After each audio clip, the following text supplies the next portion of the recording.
আজ আমরা বলছি এমন এক মহাপুরুষের কথা যার দীর্ঘ হায়াত নিয়ে মানুষের মাঝে বিস্তার আলোচনা রয়েছে। অনেকে বলেন তিনি প্রায় 4000 বছর ধরে জীবিত রয়েছেন। কে তিনি, কোথায় তার বাস, আর কি সেই রহস্য? এসব প্রশ্ন আজও মানুষের কৌতূহল জাগায়।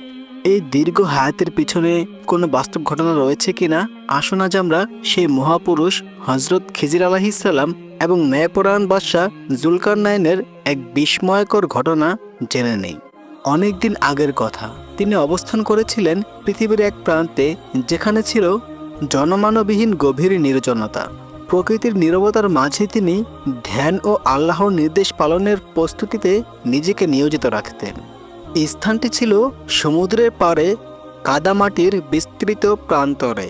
পবিত্র কোরআনুল কারিমে এই অঞ্চলকে মাগরিবাস শামস বলা হয়েছে, যেখানে সূর্য অস্ত যাচ্ছে বলে মনে হয়। এই নির্জন স্থানে তিনি ছিলেন আল্লাহর এক গোপন বান্দা হিসাবে। মানুষ তাকে চিনত না, তার কোনো সেনাবাহিনী ছিল না, ছিল না কোনো ধনসম্পদ বা দুনিয়াবী প্রতিপত্তি। কিন্তু তৎকালীন যুগে আল্লাহ তাআলা তাকে যে পরিমাণ জ্ঞান ও প্রজ্ঞা দান করেছিলেন তা ছিল অত্যন্ত বিশেষ এবং সাধারণ মানুষের আয়ত্তের বাহিরে। তিনি প্রায় সেখানে ধ্যানরত অবস্থায় সময় কাটাতেন। এভাবেই একদিন তিনি গভীর চিন্তায় মগ্ন ছিলেন। হঠাৎ আল্লাহর ইচ্ছায় আকাশ থেকে এক ফেরেশতা তার নিকট আগমন করলেন। ফেরেশতা এসে বললেন, হে আল্লাহর বান্দা খিজির, আমি আপনার প্রভুর পক্ষ থেকে কিছু বিশেষ নিদর্শন ও নির্দেশ নিয়ে এসেছি। আল্লাহ আপনাকে এক ন্যায়পরায়ণ বাদশার কাছে যেতে বলেছেন এবং আল্লাহর অনুমতিতে তাকে কিছু বিশেষ জ্ঞান ও ন্যায়ের পথের দিক নির্দেশনা দিতে বলেছেন, যেন তিনি ভবিষ্যতের সত্যের পথ থেকে বিচ্যুত না হন। এই কথা বলেই ফেরেশতা আল্লাহর হুকুমে সেখান থেকে চলে গেলেন। ফেরেশতা চলে যাওয়ার পরপরই তিনি নীরবে দাঁড়িয়ে রইলেন। আল্লাহর এই আদেশ তার হৃদয়ে এক স্নিগ্ধ আলোর সঞ্চার করল। তিনি বুঝতে পারলেন এই সফর কেবল যাত্রা নয়, বরং আল্লাহর এক বিশেষ দায়িত্বের অংশ। তিনি মাথা নত করে আল্লাহর দরবারে দোয়া করলেন, হে আমার প্রতিপালক, আপনি আমাকে যেভাবে পরিচালনা করবেন আমি সেভাবেই পরিচালিত হব। আপনি আমাকে যেখানে পাঠাবেন আমি সেখানেই যাব। হে আমার রব, আমি অবুঝ, নিজের প্রতি অনেক সময় জুলুম করি এবং ভুল করে থাকি। আপনি আমাকে ক্ষমা করুন এবং আপনার আদেশ পালনের তৌফিক দান করুন। দোয়া ও ক্ষমা প্রার্থনার পর তিনি বাদশার উদ্দেশ্যে রওনা হলেন। তিনি সমুদ্রে নিজের জায়নামাজটি বিছিয়ে দিলেন, এরপর তার উপর দাঁড়িয়ে পড়লেন। এরপর তিনি মহান আল্লাহর কাছে প্রার্থনা করলেন, ইয়া আল্লাহ, আমি জানি না আপনার আদেশকৃত বাদশাহ কোথায় আছেন, আপনি দয়া করে আমাকে সেই দিকে পরিচালিত করুন। এই কথা বলার সঙ্গে সঙ্গেই আল্লাহর কুদরতে জায়নামাজটি পূর্ব দিকের দিকে অগ্রসর হতে লাগলো। তিনি তখন পৃথিবীর দক্ষিণ অঞ্চলে অবস্থান করছিলেন আর বাদশাহ ছিলেন পূর্ব অঞ্চলে। আল্লাহর কি কুদরত, জায়নামাজটি পানিতে ডুবলো না, পানিতে কোনো বাধাও সৃষ্টি হলো না। তাকে বহন করে নিয়ে চলল এক অজানা গন্তব্যের দিকে। তার চোখে পানি, মুখে তাসবিহ আর মনে এক গভীর ভাবনা। তিনি কি আল্লাহর আদেশ যথাযথভাবে পালন করতে পারবেন? এমন ভাবনার মাঝেই হঠাৎ সমুদ্রে ঝড় শুরু হয়ে গেল। উত্তাল ঢেউ, আকাশে বর্জনের গর্জন এবং ঘন মেঘ চারপাশে ঢেকে ফেলল। এই দৃশ্য দেখে তিনি একটু ভীত হয়ে পড়লেন, কিন্তু তার অন্তরে ছিল ঈমানী শক্তি। তিনি সঙ্গে সঙ্গে আল্লাহর দরবারে প্রার্থনা করলেন, হে আল্লাহ, হে রব্বুল আলামিন, আমি আপনার পথে যাত্রা করেছি।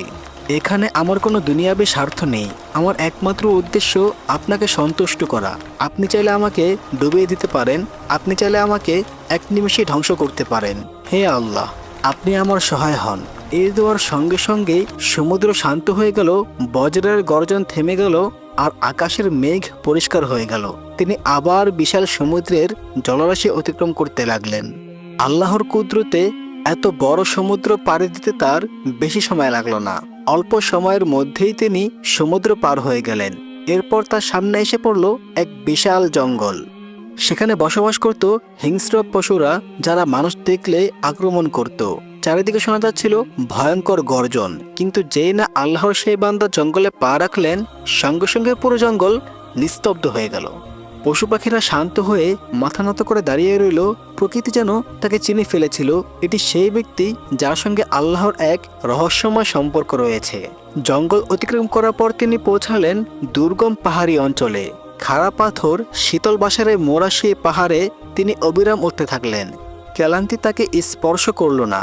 আল্লাহ তার শরীরে শক্তি দান করেছিলেন এবং তার মনকে পূর্ণ করেছিলেন আলোর জ্ঞানে। তিনি অনায়াসেই এগিয়ে যেতে থাকলেন। যখনই কোনো গাছ বা ডাল তার সামনে এসে পড়ত, তা যেন নিচ থেকে সরে যেত। রাত ও দিন পার হতে লাগলো। চাঁদের আলো, পাহাড়ের ছায়া আর বাতাসের রহস্যময় আবহ সব মিলিয়ে তার পথ হয়ে উঠল রহস্যময়। আল্লাহর রহমত যেন তাকে ঘিরে রেখেছিল। এভাবেই দীর্ঘ পথ পাড়ি দিয়ে এক সকালে তিনি উঠে দাঁড়ালেন একটি উঁচু টিলার উপর। সামনে তাকিয়ে তিনি দেখলেন এক বিশাল রাজসভা। অসংখ্য সেনা, তাঁবু এবং রাজকীয় আয়োজন সেখানে অবস্থান করেছিলেন সেই বাদশাহ। তিনি ধীরে ধীরে রাজপ্রাসাদের দিকে অগ্রসর হলেন। চারপাশের মানুষজন বিস্ময়ের দৃষ্টিতে তার দিকে তাকিয়েছিল। তার পুরো শরীর ছিল ধুলোমাখা, কিন্তু মুখমণ্ডল ছিল এক দীপ্তি আভা। চেহারায় যেন লুকিয়েছিল রহস্যের ছায়া এবং এক অলৌকিক প্রশান্তির প্রকাশ। সৈন্যরা তাকে চিনতে পারেনি, তবুও তাকে থামাতে কারো সাহস হলো না। তিনি নিজেও কাউকে নিজের পরিচয় দেননি, ফলে কেউ তাকে চিনে উঠতে পারেনি। তবুও তার মাঝে ছিল এক অদ্ভুত আকর্ষণ। তিনি যেখানে দাঁড়াতেন সেখানে চারপাশ যেন আপনাতেই শান্ত হয়ে যেত। সেই সময় বাদশাহ জুলকারনাইন রাজসভার কার্যক্রমে ব্যস্ত ছিলেন এবং কয়েকজন গুরুত্বপূর্ণ ব্যক্তির সঙ্গে আলোচনায় মগ্ন ছিলেন। খিজির আলাইহিসসালাম রাজকার্যে কোনো বিঘ্ন ঘটালেন না। তিনি রাজসভার এক পাশে নীরবে দাঁড়িয়ে রইলেন। হঠাৎ করেই বাদশার দৃষ্টি পড়ল এই আগন্তুক ব্যক্তির দিকে। তাকে দেখা মাত্রই বাদশাহর দৃষ্টি স্থির হয়ে গেল। মনে হচ্ছিল তিনি যেন বহু বছর ধরেই এই ব্যক্তির আগমনের অপেক্ষায় ছিলেন। বাদশাহ উঠে দাঁড়িয়ে মৃদু হাসি দিয়ে বললেন, আপনি নিশ্চয়ই আল্লাহর পক্ষ থেকে এসেছেন। আপনার আগমনের কথা আমি অনেক আগেই অনুভব করেছি, তবে আপনার পরিচয় ও উদ্দেশ্য সম্পর্কে আমি অজ্ঞ। হে আল্লাহর বান্দা, আপনি কি এই বিষয়ে আমাকে কিছু জানাবেন? তখন তিনি সম্মান রক্ষার্থে মাথা নত করে বললেন, হে সম্মানিত বাদশাহ, আমার নাম খিজির। আমি এসেছি জ্ঞান ও দায়িত্ব নিয়ে। আল্লাহ আমাদের মিলিত করেছেন এক বিশেষ উদ্দেশ্যের জন্য। তার কথা শেষ হওয়ার আগেই বাদশাহ বললেন, হে আল্লাহর ওলি, আপনাকে আর কিছুই বলতে হবে না। আমি আপনার পরিচয় ও উদ্দেশ্য বুঝে গিয়েছি। এরপর বাদশাহ তার মন্ত্রীকে ডেকে বললেন, এই আল্লাহর নেক বান্দা আমার সম্মানিত অতিথি, তাকে একটি বিশেষ কামরায় নিয়ে যাও এবং তার সেবা যত্নে যেন কোনো কমতি না থাকে। তাকে রাজসভার সম্মানজনক স্থানে উপবিষ্ট করো। মন্ত্রী খিজির আলাইহিসসালামকে একটি বিশেষ কামরা নিয়ে গেলেন। কামরাটি ছিল সুসজ্জিত ও আরামদায়ক। মন্ত্রীটির নাম ছিল আসম ইবনে সাদেক। তিনি ছিলেন বাদশাহর একজন বিশ্বস্ত সহযোগী। সব ব্যবস্থা সম্পন্ন করার পর তিনি বললেন, হে সম্মানিত ব্যক্তি, আপনার মতো একজনকে অতিথি করতে পারা আমাদের জন্য পরম সৌভাগ্যের বিষয়। কোনো কিছু ত্রুটি হলে অনুগ্রহ করে আমাকে জানাবেন। খিজির আলাইহিসসালাম ছিলেন সম্পূর্ণ শান্ত ও নিশ্চুপ। তার চারিপাশে যেন এক স্নিগ্ধ প্রশান্তি ছড়িয়ে পড়েছিল। তিনি শান্ত কণ্ঠে বলল, আমি দুনিয়ার কোনো কিছুর প্রতি আগ্রহী নই। প্রয়োজনে তোমাকে ডাকব। আর যদি সম্ভব হয় এই রাজকীয় ঘরের পরিবর্তে আরও সাধারণ কোনো ঘর হলে তা আমার জন্য অধিক উপযোগী হতো। এর জবাবে আসাম বললেন, হে সম্মানিত ব্যক্তি, আপনি যদি এই স্থানে অবস্থান করেন তাহলে আমাদের অন্তর শান্তি লাভ করবে। আপনি জুলকারনাইন বাদশাহ দরবারে এসেছেন, যেখান থেকে কেউ কখনো খালি হাতে ফিরে যায় না। কয়েকদিন পরের ঘটনা। বাদশাহ জুলকারনাইনের শাসনাধীন অঞ্চলে কয়েকটি জনগোষ্ঠী বাস করত। তাদের মধ্যে একদল ছিল শক্তিশালী ও অত্যাচারী, আরেক দল ছিল দুর্বল ও নিরীহ। শক্তিশালী দলটি নিরীহ জনগোষ্ঠীর উপর নির্যাতন চালাতো, জমি দখল করত, খাদ্য লুট করত এবং নারীদের অপমান করত। এক পর্যায়ে এই নির্যাতন সহ্য করতে না পেরে নিরীহরা বাদশাহর দরবারে হাজির হলো। তারা কান্নাজড়িত কণ্ঠে বলল, হে ন্যায়পরায়ণ বাদশাহ, আমরা জানি আপনি ন্যায়ের পক্ষে অবস্থান করেন। আমাদের উপর জুলুম চলছে আর আমরা আর সহ্য করতে পারছি না। আমরা আপনার কাছে ন্যায় বিচার চাই। বাদশাহ নীরবে সব কথা শুনলেন। এরপর তিনি বললেন, আমার রাজ্যে কোথাও জুলুম চলতে পারে না। তোমরা সাক্ষ্য ও প্রমাণ উপস্থিত করো, আমি নিজেই এর বিচার করব। এরপর রাজসভায় বিচার বসানো হলো। ভুক্তভোগী ও অভিযুক্ত উভয় পক্ষকে ডাকা হলো। সবাই নিজ নিজ বক্তব্য পেশ করলো, কিন্তু নিরীহদের হাতে উপযুক্ত প্রমাণ না থাকায় অপরাধীদের তাৎক্ষণিক শাস্তি দেওয়া যাচ্ছিল না, যদিও তাদের চেহারায় অপরাধের ছাপ স্পষ্ট ছিল। এই অবস্থায় বাদশাহ খিজির আলাইহিসসালামের কাছে পরামর্শ চাইলেন। খিজির আলাইহিসসালাম বললেন, হে বাদশাহ, চেহারা নয়, অন্তর ও আল্লাহর ভয় দিয়ে বিচার করুন। যদি সন্দেহ থাকে তাহলে আল্লাহর নামে শপথ করান। বাদশাহ তখন বিচার কার্যের দায়িত্ব খিজির আলাইহিসসালামের উপর অর্পণ করলেন। খিজির আলাইহিসসালাম বললেন, হে সম্প্রদায়, যে মিথ্যা বলবে সে দুনিয়ায় হয়তো রক্ষা পাবে, কিন্তু কিয়ামতের দিন আল্লাহর সামনে জবাব এড়াতে পারবে না। এমনও হতে পারে আল্লাহ তাআলা দুনিয়াতেই তাদের বিচার করে দিবেন। এই কথা শুনে কিছু লোক নিজেদের দোষ স্বীকার করে নিল, আর কিছু লোক অস্বীকার করলো। খিজির আলাইহিসসালাম তাদেরকে 3 বার জিজ্ঞাসা করলেন, তোমরা কি সত্যি অপরাধ করেছো? যারা প্রথমে অস্বীকার করেছিল তারা 3 বারই অস্বীকার করে ফেলল। তখন খিজির আলাইহিসসালাম 2 হাত তুলে আল্লাহর কাছে দোয়া করলেন, হে আল্লাহ, আমরা আমাদের সাধ্য অনুযায়ী আপনাকে ভয় করে ন্যায় বিচার করার চেষ্টা করেছি, এখন সবকিছু আপনার উপর ছেড়ে দিলাম। এই দোয়ার সঙ্গে সঙ্গেই যারা দোষ করেও অস্বীকার করেছিল তাদের শরীর অবশ হয়ে গেল এবং তারা হাত পা নড়াতে পারল না। তারা বাদশাহ ও খিজির আলাইহিসসালামের কাছে ক্ষমা প্রার্থনা করলো এবং নিজেদের অপরাধ স্বীকার করলো। কিন্তু বাদশাহ বললেন, তোমরা আমাদের ন্যায় বিচার গ্রহণ করনি, তাই আল্লাহ নিজেই তোমাদের বিজয় করে দিয়েছেন। এখন আমাদের আর কিছু করার নেই। আল্লাহ যা উত্তম মনে করবেন তাই করবেন। আর যারা প্রথমেই নিজেদের দোষ করেছিল তাদেরকে হালকা শাস্তি দিয়ে সেখান থেকে বিদায় করা হলো। অন্যদিকে যারা নিজেদের দোষ স্বীকার করেনি তারা সারা জীবন সেই অবস্থাতেই কাটিয়ে দিল। এই ঘটনাগুলোর পর একদিন সন্ধ্যায় বাদশাহ জুলকারনাইন রাজপ্রাসাদের নির্জন বাগানে বসেছিলেন। তার পাশে ছিল একটি ছোট গোল টেবিল। টেবিলের উপর সাজানো ছিল মিষ্টি খেজুর, ঠান্ডা পানি, আতরের সুগন্ধি এবং চারপাশে জ্বলছিল বিভিন্ন ধরনের বাতি। সন্ধ্যার নীরব পরিবেশে রাজপ্রাসাদ যেন আরো গভীর চিন্তায় ডুবেছিল। ঠিক সেই সময় সেখানে প্রবেশ করলেন খিজির আলাইহিসসালাম। ধীর পদক্ষেপ, চোখে প্রশান্তি, কপালে আলোর রেখা। তার উপস্থিতিতেই পরিবেশ শান্ত হয়ে গেল। বাদশাহ জুলকারনাইন সম্মানের সাথে উঠে দাঁড়িয়ে বললেন, হে আল্লাহর জ্ঞানী বান্দা, আমি জানি আপনি কেবল একজন সফরকারী নন। আপনার অন্তরে এমন জ্ঞান রয়েছে যা আমাকে দেওয়া হয়নি। আমি জানতে চাই, আল্লাহর পথে শাসক হওয়া বেশি কঠিন নাকি গোপনে হেদায়েতের কাজ করা বেশি কঠিন? খিজির আলাইহিসসালাম কিছুক্ষণ নীরব থেকে বললেন, বাদশাহ হওয়া কঠিন, কারণ সেখানে নিজের ইচ্ছা ও অহংকার দমন করতে হয়। আর গোপনে আল্লাহর কাজ করাও কঠিন, কারণ সেখানে কোনো দৃশ্যমান পুরস্কার নেই, কেউ বাহবাও দেয় না। তবে যার অন্তরে আল্লাহর ভয় ও তাকওয়া রয়েছে তার কাছে উভয় পথেই শান্তির। এই কথা শুনে বাদশাহ জুলকারনাইন দৃষ্টি নত করলেন এবং নরম কণ্ঠে বললেন, তাহলে আপনি কি আমাকে সাহায্য করবেন যাতে আমার এই সুবিশাল সাম্রাজ্য অন্যায়ের হাত থেকে নিরাপদ থাকে? খিজির আলাইহিসসালাম মুচকি হেসে বললেন, যদি তুমি আল্লাহর নাম ছাড়া কোনো আদেশ না দাও আর ন্যায় ও অন্যায়ের মাঝে দ্বিধা না করো, তাহলে আল্লাহ যতদিন চান আমি ততদিন তোমার পাশে থাকব। এই কথা বলে খিজির আলাইহিসসালাম সেখান থেকে প্রস্থান করলেন। পরের দিন বাদশাহ জুলকারনাইন নদীর তীরে বসে গভীর চিন্তায় মগ্ন ছিলেন এবং মহান আল্লাহ রাব্বুল আলামিনের স্মরণে নিমগ্ন ছিলেন। এমন সময় সেখানে এক ফেরেশতা আগমন করলেন, যার সঙ্গে তিনি পূর্বেও কথা বলেছেন। ফেরেশতা তাকে সালাম জানিয়ে বললেন, হে জুলকারনাইন, আপনাকে খুব চিন্তিত মনে হচ্ছে। কি বিষয়ে এত ভাবছেন? মহান আল্লাহ সর্বদা সৎকর্মশীলদের সঙ্গে আছেন। বাদশাহ বললেন, হে আল্লাহর ফেরেশতা, আমার অন্তরে আল্লাহর ইবাদতের এক প্রবল আবেশ কাজ করছে, কিন্তু আমাদের জীবন তো খুবই সংক্ষিপ্ত। এই অল্প সময়ে কি আল্লাহকে পুরোপুরি সন্তুষ্টি করা সম্ভব? আমার আফসোস হয়, যদি দীর্ঘ হায়াত পেতাম তাহলে পুরো জীবনটাই আল্লাহর ইবাদত ও ন্যায় বিচারে ব্যয় করতাম।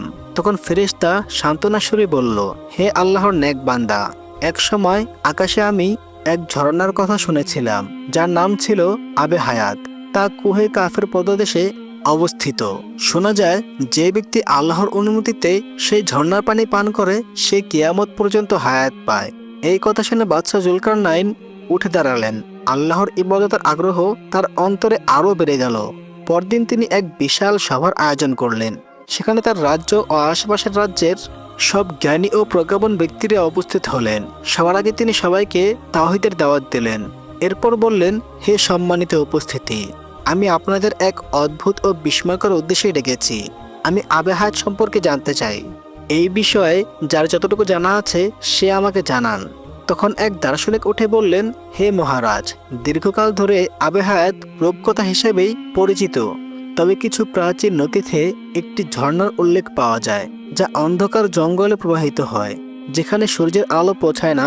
এই পানি আল্লাহর নিদর্শন। এটি কেবল তাকেই দেওয়া হয় যাকে আল্লাহ অনুমতি দেন। শুধু শক্তি নয়, এর জন্য প্রয়োজন আত্মার পবিত্রতা।